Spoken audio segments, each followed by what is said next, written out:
Hey guys, welcome to Physics Simplified by Atul Tandon. That's me, your very own educator and motivator. और आज का जो हमारा topic है बच्चे बहुत ही इंटरेस्टिंग है about the energy stored in a capacitor, जिसका हम लेंथ एंड ब्रेड्थ में पूरा का पूरा एनालिसिस करने वाले हैं. और of course the customary line, please subscribe this channel and press the notification bell and do share this video with your friends if you like it. Okay, so let's start off with the topic, that is the energy stored in a capacitor.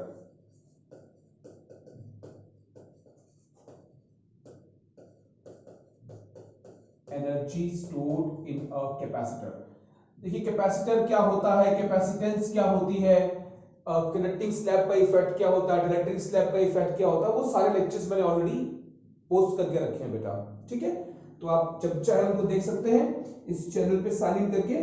तो देखिए बेटा, मैं energy की बात कर रहा हूं.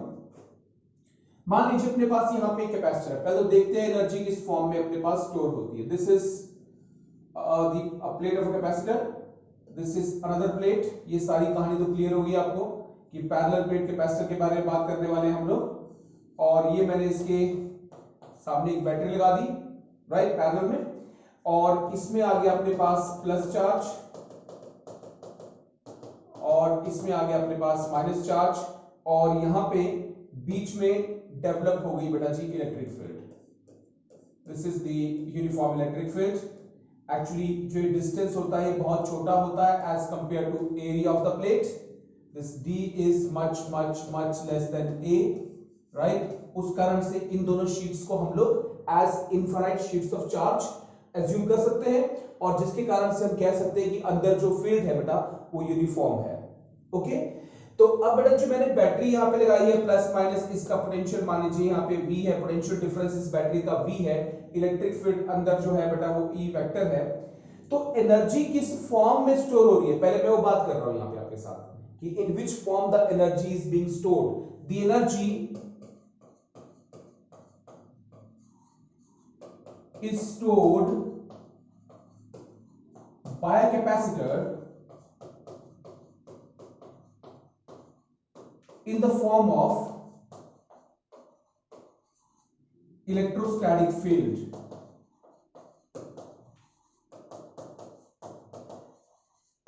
The energy stored by a capacitor in the form of electrostatic field. Electric field की फॉर्म में हमारी ये एनर्जी यहां पे स्टोर हो रही है बेटा. तो आई कहां से वो एनर्जी, जब भी हम लोग बात करते हैं पोटेंशियल एनर्जी की बेटा, जब भी बात होती है तो ऑफ कोर्स पोटेंशियल एनर्जी निकल के आती है वर्क डन से. कोई ना कोई एक्सटर्नल एजेंट जो है वर्क करता है और वही वर्क जो है हमारी पोटेंशियल एनर्जी की फॉर्म में स्टोर हो जाता है. जैसे हम कहते हैं कि ग्रेविटेशनल पोटेंशियल एनर्जी, कि जब मैं इस पेन को नीचे से ऊपर उठाऊंगा स्लोली विदाउट एक्सेलरेशन, तो जो मैं एक्सटर्नल एजेंट काम करूंगा वो इसकी पोटेंशियल एनर्जी में चेंज लेकर के आएगा. वैसे ही यहां भी कोई ना कोई होना चाहिए जो इस कैपेसिटर के अंदर पोटेंशियल एनर्जी को स्टोर करवाए, और वो कौन है, वो है हमारे पास यहां पे बैटरी, राइट. ये बैटरी कोई चार्जेस को सप्लाई नहीं करती बेटा, अपने माइंड में इस बात को आप क्लियर रखें कि बैटरी नहीं है कि ये चार्जेस को सप्लाई करेगी. ये तो सिर्फ चार्जेस को जो कि ऑलरेडी अवेलेबल है उनको मूव करवाती है towards the positive plate and negative plate. वो आपको मालूम है कि अगर यहां पॉजिटिव प्लेट आ गई है तो इसका मतलब है यहां से इलेक्ट्रॉन निकले हैं, राइट, और इलेक्ट्रॉन बैटरी के प्लस से होते हुए माइनस से होते हुए यहां पहुंचे हैं. इस तरह से हम बोल सकते हैं इस चीज को. ठीक है, तो अब देखते हैं कि energy stored in a capacitor की एक्सप्रेशन क्या होती है. हमने एक बात समझ ली, that energy is stored in the form of the electrostatic field. दूसरा हमने ये बात समझ ली बेटा कि अगर इसमें पोटेंशियल एनर्जी आई है तो ये कहां से आई है बच्चे, ये आई है क्योंकि जो मैंने एक्सटर्नल बैटरी लगाई हुई है, इस एक्सटर्नल बैटरी ने कुछ चार्ज भेजा है, सप्लाई किया है, खुद से नहीं, जो ऑलरेडी मौजूद है उसी को धक्का मारा है. वो जो धक्का इसने मारा है, वो धक्का मारने के लिए इसको काम करना पड़ता है. वो काम क्यों करना पड़ता है वो भी हमारे पास यहां पे आर्टिकल के अंदर आ जाएगी बात. और वो जो वर्क ये कर रहा है वो work done by the constant force है कि वो work done by the variable force है, ये भी हम लोगों को सारी कहानी इसमें क्लियर हो जाएगी. ठीक है, तो चलते हैं आगे और इस टॉपिक की डिटेल में बातचीत करते हैं. अब बात कर रहा हूं बेटा मैं आपके साथ expression for energy stored in a capacitor. Of course derive करना पड़ेगा इस चीज को हमें कि कैसे कितनी एनर्जी कैपेसिटर के अंदर स्टोर हो गई। तो देखिए बेटा इसको हम ना 3 चरणों में करेंगे, 3 स्टेजेस में करेंगे इसको हम लोग। इस पूरी कहानी को हम समझेंगे 3 डिफरेंट डायग्राम्स के थ्रू। देखो शुरुआत करते हैं इसको यहां से कि मान लीजिए मेरे पास ये एक कैपेसिटर है, this is a particular capacitor,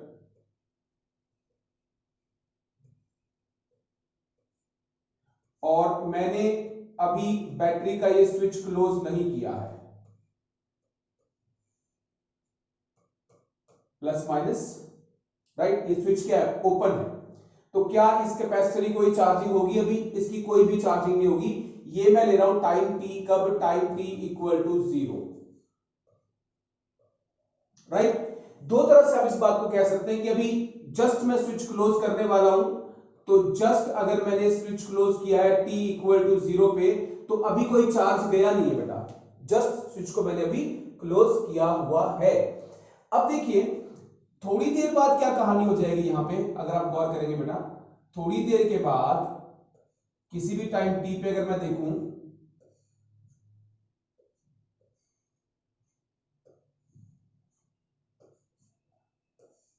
अब तो ये कनेक्टेड है ऑलरेडी, प्लस माइनस ये मेरे पास V वोल्ट की बैटरी है, V वोल्ट की बैटरी है, पोटेंशियल डिफरेंस इस बैटरी का V है बच्चे। अब क्या होगा, इसमें कुछ चार्जेस आ चुके होंगे और यहां भी क्या आ चुका होगा, माइनस माइनस माइनस, अंदर एक फील्ड भी डेवलप हो चुकी होगी, राइट।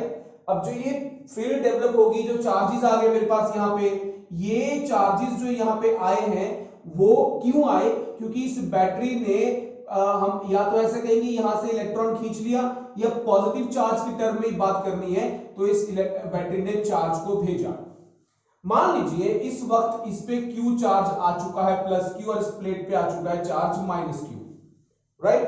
और फाइनली मैंने कहां पहुंचना है, वही बात करनी है हम लोगों ने। अभी जो पोटेंशियल डिफरेंस है वो V है, कैपिटल V है यहाँ पे, यहाँ पोटेंशियल डिफरेंस कैपिटल V है, और मान लीजिए यहाँ पे जो पोटेंशियल डिफरेंस डेवलप हुआ है वो स्मॉल v है। कितना डेवलप हुआ है बेटा potential difference? Small v develop हुआ है, अभी कैपिटल V तक हम नहीं पहुंचे हैं, ठीक है जी। फाइनली क्या होने वाला है बच्चा, फाइनली ये है एट एनी टाइम t, ये कहानी कब है, ये है एट एनी टाइम t, और यही कहानी सबसे इंपॉर्टेंट है कि t टाइम पे क्या हुआ। अब हम लोग क्या करते हैं बेटा, फाइनली हम लोग जब इस कैपेसिटर को फुली चार्ज कर देते हैं, और फुली चार्ज करने का मीनिंग क्या है उसको भी समझना पड़ेगा आपको। ये लीजिए मेरे पास अब कैपेसिटर जो है ये फुली चार्ज हो चुका है, ये प्लस है, माइनस है, V है, यहाँ पे स्विच था, इसको क्लोज किया ही हुआ हम लोगों ने, ठीक है। अब इस कैपेसिटर की चार्जिंग हो गई बेटा जी फुल, पॉजिटिव पॉजिटिव पॉजिटिव यहां पे आ चुका है, नेगेटिव नेगेटिव नेगेटिव यहां पे आ चुका है, ठीक है। और इसकी फुल चार्जिंग का मीनिंग ये है कि यहां पे प्लस से माइनस के लिए पूरी इलेक्ट्रिक फील्ड जो चाहिए थी हमें डेवलप हो चुकी है। और इंपॉर्टेंट बात यह है कि इन दोनों प्लेट्स के बीच का पोटेंशियल डिफरेंस बेटा कितना हो चुका है, कैपिटल V हो चुका है, राइट। अब इस पे चार्ज कितना आ चुका है, प्लस कैपिटल Q, और इस पे आ चुका है माइनस कैपिटल Q, मतलब कि मैं इससे ज्यादा चार्ज इस कैपेसिटर को दे नहीं पाऊंगा। उसकी कहानी भी आपको इस पर्टिकुलर सिचुएशन में क्लियर होगी। ये है T व्हेन फुली चार्ज्ड। वैसे कैपेसिटर को हम इस तरीके से चार्ज नहीं करते, it is charged through a resistance, वो फिर अगला टॉपिक अलग से है, charging of a capacitor through a resistor. एक रेजिस्टर लगाना पड़ता है हम लोगों को बीच में यहाँ पे, ठीक है ना। लेकिन अभी तो एनर्जी स्टोर की कहानी पढ़ रहे हैं तो उस पर फोकस करेंगे, ओके। अब देखिए हमने क्या कहना है, let at any time the charge on the capacitor is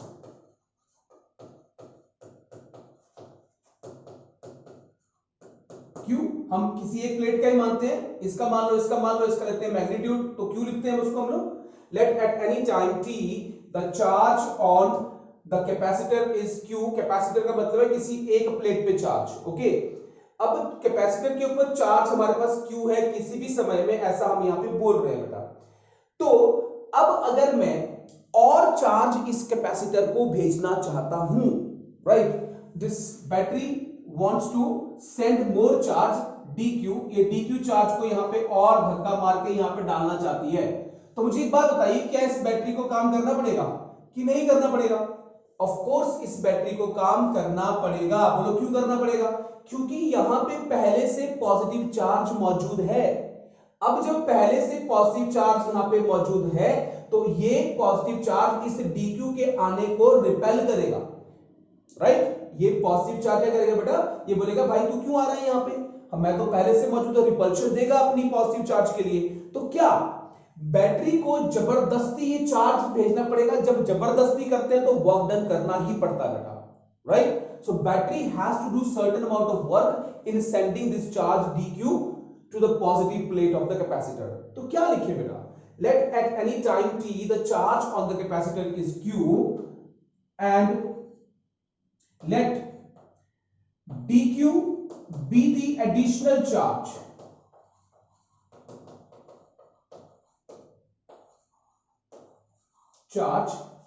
that is to be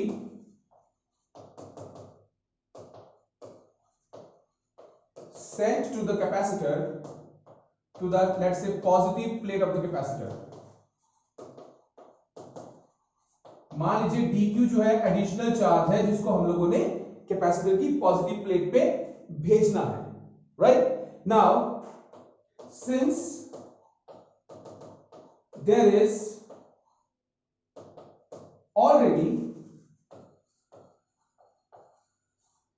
q charge on the plates, on the plate implies dq charge has to be sent, dq charge has to be sent against the electrostatic repulsion,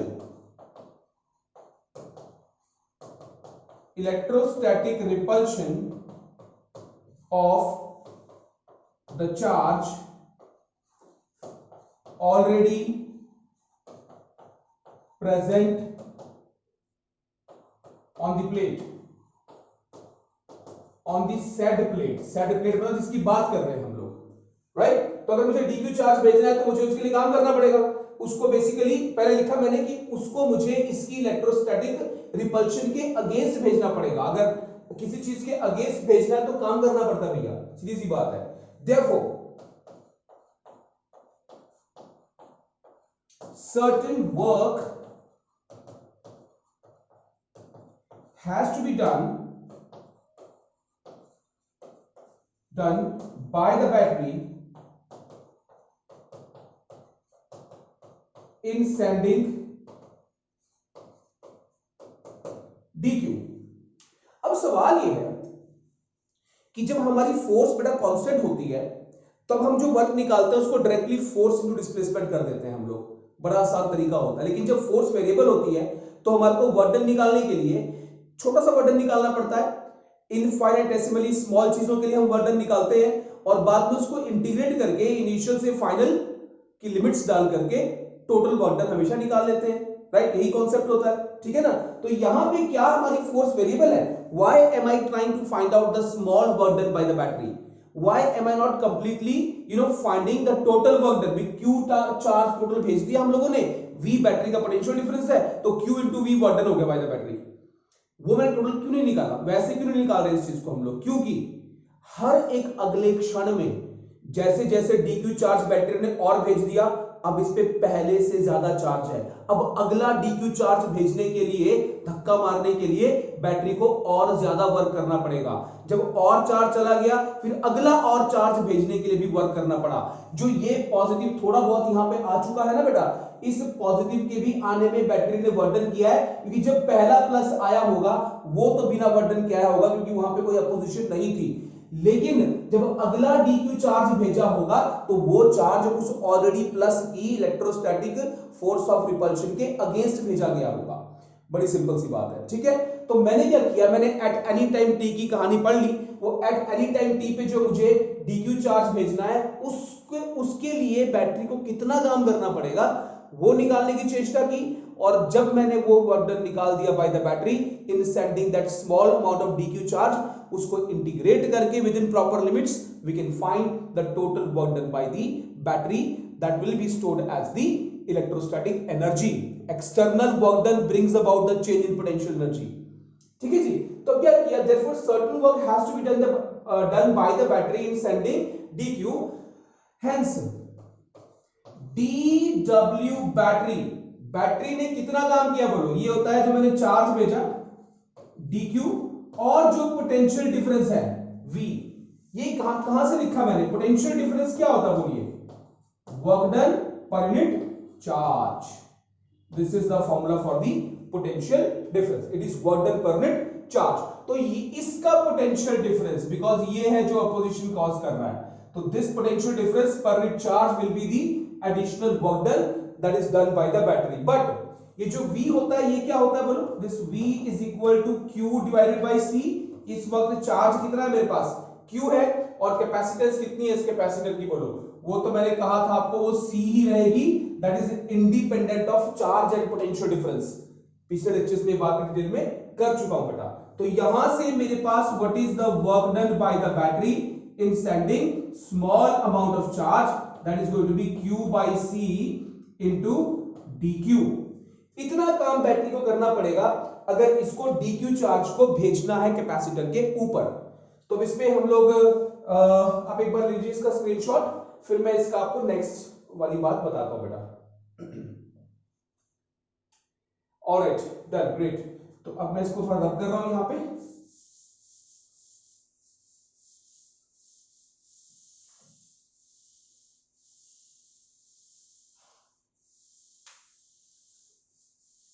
अब देखिए बच्चे, मैंने लिखा कि dWb is equal to q by c into dq। Now total work done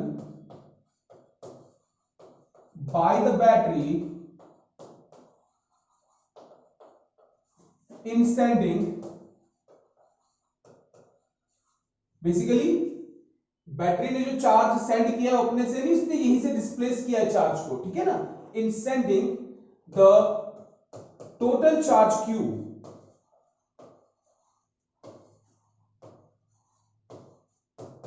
मतलब zero से कितना Q charge भेजा हम लोगों ने, can be found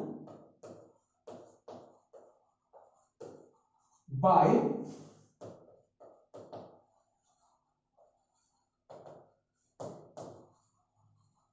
integrating above equation within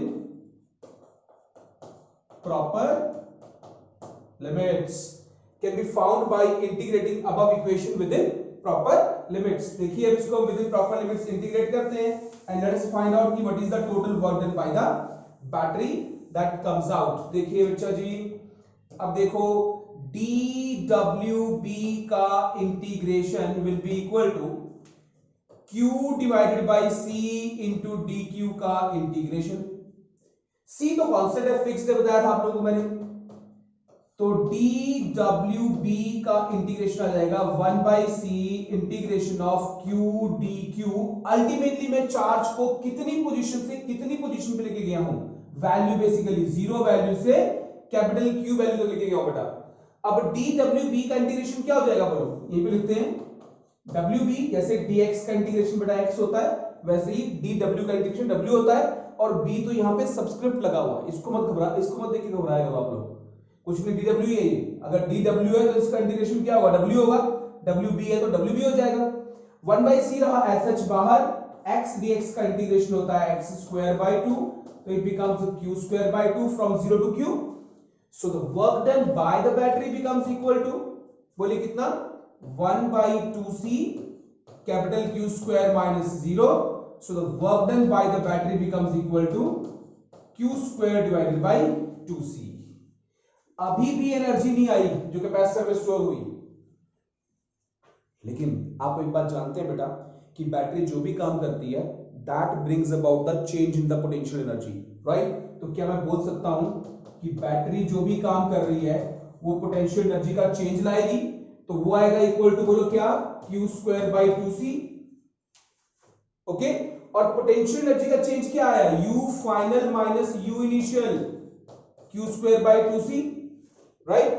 but initially कितनी पोटेंशियल एनर्जी है इसमें, इनिशियली इसमें जीरो पोटेंशियल एनर्जी है बिकॉज कोई चार्ज है ही नहीं इसके ऊपर। और फाइनली कितनी पोटेंशियल एनर्जी है इसमें, वो है U फाइनल, UF, जो मुझे निकालनी है। तो क्या बोल सकते हैं हम लोग, since initially there is no charge stored, so its initial potential energy is zero, so what does my final potential energy becomes, it becomes Q² divided by 2C, that becomes the final potential energy stored in the capacitor। okay guys, तो इसको लिखने के और भी forms हैं, लेकिन ये तीन फिगर्स, ये मेरी इनिशियल कंडीशन है, ये मेरी फाइनल कंडीशन है, ये मेरी बीच की कोई कंडीशन है जिसको मैंने इस्तेमाल किया इस टॉपिक का डेरिवेशन करने के लिए। Getting it? Okay, great। तो चलते हैं आगे, इसमें थोड़ी सी और कहानियां पढ़ते हैं। आई होप आपने इसका स्क्रीनशॉट ले लिया है। Alright, great.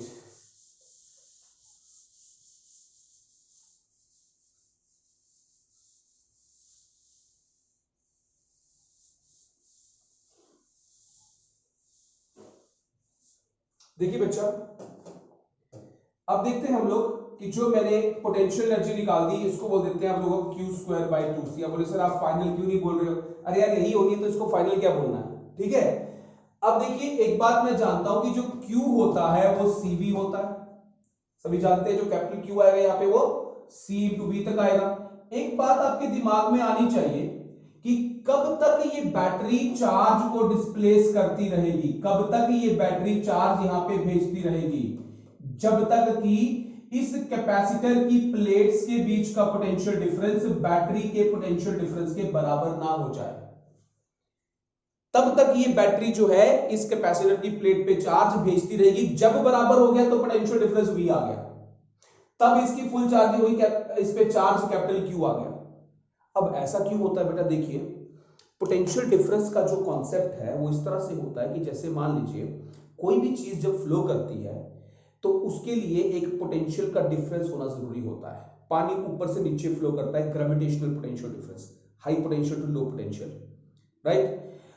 अगर मान लीजिए फॉर एग्जांपल आप जो है वो फिजिक्स के स्टूडेंट्स हैं and I am a teacher of physics, तो मेरा पोटेंशियल जो है आपके कंपैरिजन में ज्यादा है इन टर्म्स ऑफ नॉलेज, और मैं आज इस YouTube स्टूडियो को एक माध्यम बना रहा हूं अपने नॉलेज को आप तक पहुंचाने का। तो जब सर्किट क्लोज होगा, जब आप इस वीडियो को देखेंगे तो हाई पोटेंशियल बॉडी से नॉलेज जो है वो लो पोटेंशियल बॉडी के लिए पहुंच जाएगा, राइट। तो पहली बात क्या है कि पोटेंशियल का डिफरेंस होना चाहिए, और दूसरी बात क्या है कि दोनों में कनेक्शन होना चाहिए। और कब तक मुझसे आप में नॉलेज फ्लो करता रहेगा, जब तक कि आपका नॉलेज का लेवल जो है मेरे बराबर ना हो जाए।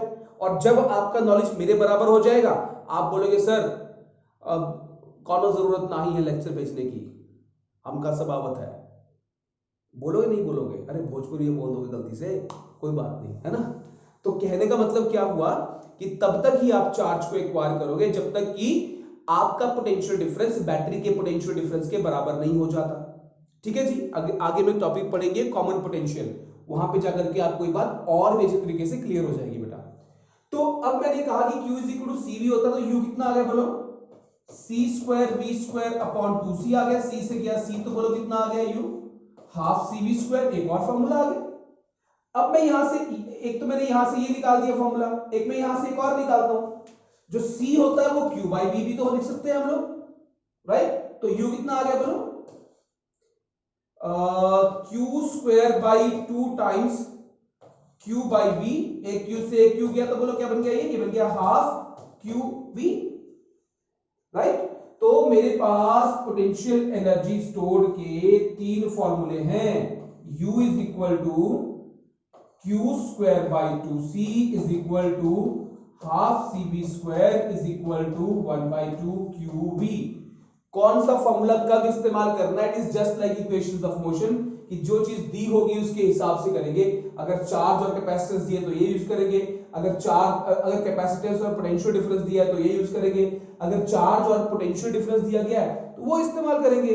तो इसमें तो कोई ऐसी रॉकेट साइंस है नहीं कि कब कौन सा फॉर्मूला इस्तेमाल करना है हम लोगों ने। इतनी बात क्लियर है आप लोगों को? चलिए जी, तो इसमें अब अपनी अगली कहानी देखते हैं बेटा, एनर्जी डेंसिटी, जो कि बहुत इंपॉर्टेंट है, इलेक्ट्रोमैग्नेटिक वेव में भी आपका बहुत काम आएगा। अभी हम लोग यहाँ पे कैपेसिटर की एनर्जी स्टोर निकाल रहे हैं, उसकी एनर्जी डेंसिटी निकाल रहे हैं। बाद में हम लोग थोड़ा सा आगे बढ़ जाएंगे तो हम लोग इंडक्टर की एनर्जी स्टोर निकालेंगे और उसकी एनर्जी डेंसिटी भी निकालेंगे। तो एक बात का ध्यान दें कि जो ये एनर्जी मेरे पास यहाँ पे पड़ी है इस तरह से पैरेलल प्लेट कैपेसिटर में, ये पर्टिकुलरली इस वॉल्यूम के अंदर की इलेक्ट्रिक फील्ड है। इस पूरे वॉल्यूम में अंदर इलेक्ट्रिक फील्ड होगी। तो यहाँ पे ये प्लस Q है और ये माइनस Q है, ये डिस्टेंस D है और ये इसका क्रॉस सेक्शनल एरिया A है, इसका क्रॉस सेक्शनल एरिया A है। दोनों प्लेट्स का एरिया बराबर होना चाहिए, ये हमने बात पहले ही कर रखी है। तो कितने वॉल्यूम में ये एनर्जी स्प्रेड है? एनर्जी डेंसिटी के बारे में पहले मैं बात कर रहा हूं, जिसको हम स्मॉल u से लिखते हैं। ये कुछ नहीं है, ये है energy stored per unit volume, right? तो कितने वॉल्यूम में ये एनर्जी स्टोर है? किसी भी पर्टिकुलर अपना ये एक तरह से क्यूबॉइड सी बॉडी बन जाएगी मेरे पास यहाँ पे, ये इसका क्रॉस सेक्शनल एरिया, ये इसका डिस्टेंस है। तो कैसे निकालते हैं हम उसका वॉल्यूम? बोलिए, cross sectional area into this particular distance d। तो कितने वॉल्यूम में एनर्जी स्टोर्ड है? Energy is spread, energy is spread in the volume equal to A into D. बोलो सही गलत? ये इतने वॉल्यूम में एनर्जी हमारी फैली हुई है, बिखरी हुई है। तो एनर्जी डेंसिटी बोलो बच्चा क्या आ जाएगी? U upon AD। चलिए जी, ये तो होगी एनर्जी डेंसिटी। लेकिन अल्टीमेटली मुझे इस एनर्जी डेंसिटी को in terms of electric field express करना होता है, क्योंकि ये आगे काम आता है हम लोगों के लिए। वैसे तो कहानी खत्म होगी यहाँ पे, पर फिर भी हम क्यों इसको डिफरेंट फॉर्म्स में एक्सप्रेस करते रहते हैं? बिकॉज डिफरेंट एप्लीकेशंस में हमारे को डिफरेंट तरीके से बात को समझना होता है।